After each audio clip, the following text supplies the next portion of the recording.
শুধু খেলার মাঠেই না, ইন্ডিয়া পাকিস্তানের ফাইনালে কি হইতেছে সেটা তো সবাই দেখছে, কিন্তু বাংলাদেশে যে কি হইতেছে ইন্টারনেটে পড়ে পড়ে বসে বসে। সাকিব আল হাসানে শেখ হাসিনাকে উইশ জানাইছে তার জন্মদিন। এইটা দেখার পর আমাদের আসিফ মাহমুদ সাহেব পোস্ট করছে যে ওকে দল থেকে বাদ দেওয়ার কারণে আমাকে হাজার হাজার গালি দিছে দর্শকরা, এখন আমার ডিসিশনটাই ঠিক ছিল।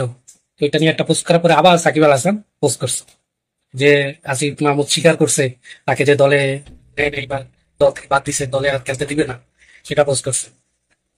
শুধু তাই না, এখন আবার সাকিব আল হাসানের সেই পোস্টে গিয়ে আমাদের সার্ভিস আলম গিয়ে কমেন্ট করছে এই যে এইটা। মানে বাংলাদেশের মতো এত বিনোদন আমি কোথাও পাই নাই, সিরিয়াস।